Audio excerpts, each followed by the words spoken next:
What's up, guys? It's Jesse from Radiant Media. I create video content that shows you how to create video content. Today we're going to be talking about how I made the cinematic interview with my professor. Let's go!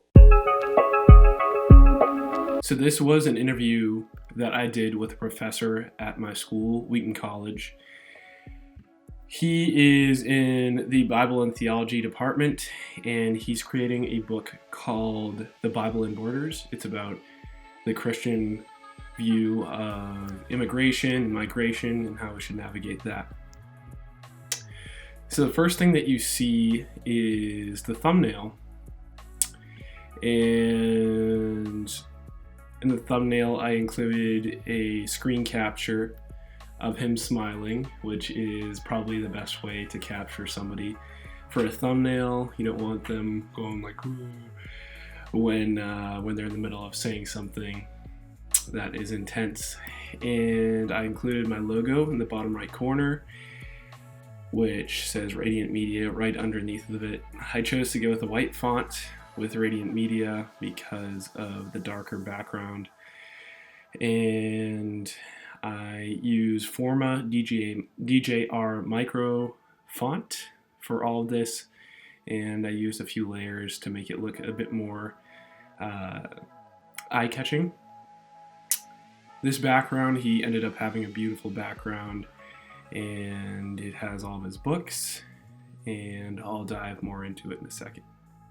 When people ask me why do I do it, I tell them it's por mi gente, it's for my people. So I decided for this video to include a little trailer to the trailer. Sometimes you see this in Hollywood movies nowadays where they give you a little bit of a segment of something attention grabbing within that trailer and put it all the way at the beginning. That's what I did here. He's saying that when people ask me why do I do it, it's por mi gente, for my people. And I thought that was really integral to the story that he was navigating throughout this interview, and it felt personal to him, so I decided to do that.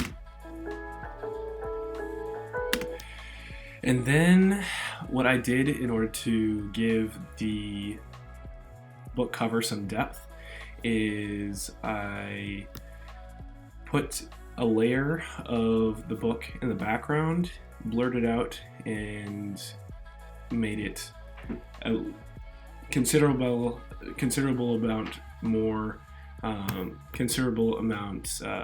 greater width and length, so that it gives it some depth. You can tell that it has something to do with the foreground, but also it appears a little bit distant.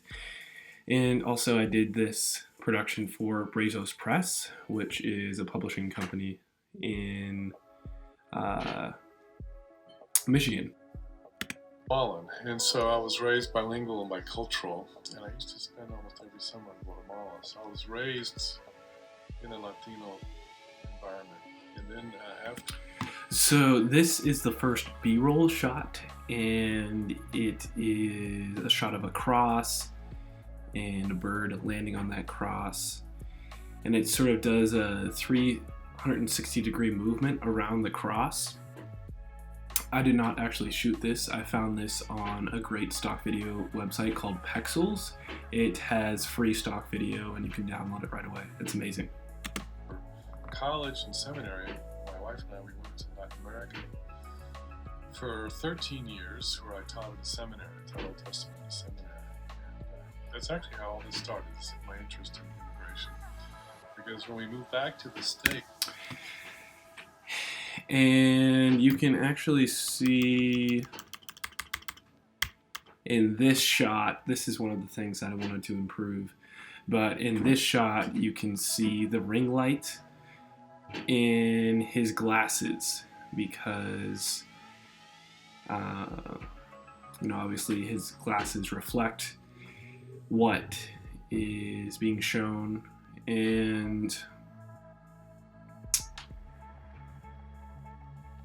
I'm hoping next time that I'll be able to figure out a way to be able to avoid showing the ring light on his glasses.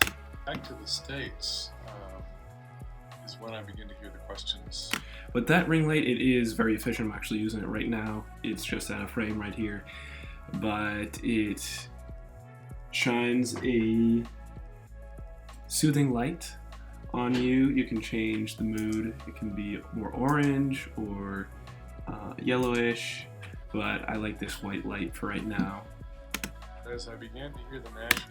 And then here you see the first zoom cut where I locate a spot where I can zoom into his face a little bit. This was actually to hide a cut where I wanted to skip over some audio. Him just talking about other things, but here I still keep that head within the frame, within that third of the frame. And it does eliminate a little bit of the headroom that he has, which I try to maintain for the rest of the shots. But because of the intensity of the shot, it adds a little bit more drama to it. Question, what concerned me as I would talk to Christians is that it wasn't an explicitly Christian Second discussion. BRoll shot. There's several passages that to me are key. One is just Genesis 1 and people being made in the image of God. Here he mentions a verse, and originally I put that verse in front of his head and blurred out his face, and I thought it looked nice, but the publishing company that I made it for, they rathered that I didn't put that in there, which is fine. It was a subjective choice, and as I'm learning, I'm figuring out that at the end of the day, it is the client's choice as to what is in the video. As a creator, you can only do the best job you can at figuring out what you perceive that they want. But if it's a little bit different, then it's a little bit different, and you can fix that right away. And this includes everybody, so that means everyone has worth and value before God. The passion is to somehow begin to educate the church about God's concern for migrants. And the Bible is full of this, both Old and New Testament. So that's the passion that drives this. So what I've done in this book, The Bible in Borders, is I've taken those biblical...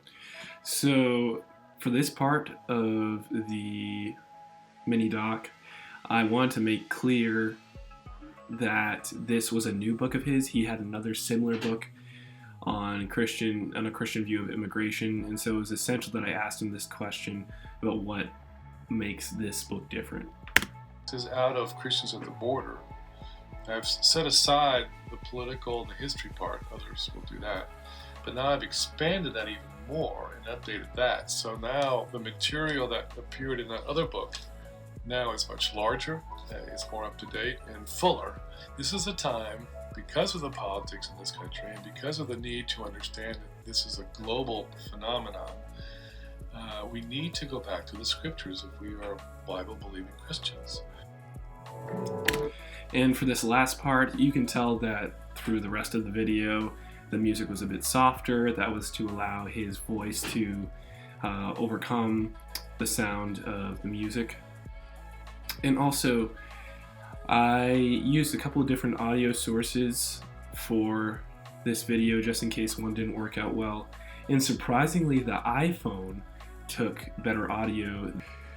The lighting that I used is called Rembrandt lighting. It's a style that has been around for centuries. It was depicted in a painting by, I believe it's Charles Rembrandt. Somebody can fact check me on that.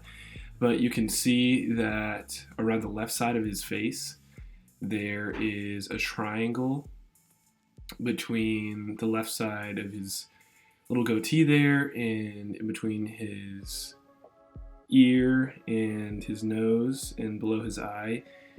But everything around that area on the left side of his face, the other parts that are not included in that triangle are in fact shaded. And the background is lit too, and the rest of his face is. But yeah, guys, that's about it. Thank you so much for watching. Please subscribe if you're new. Like, comment, and share on this video wherever you're watching it. And I really appreciate you guys. I hope you'll be here next time.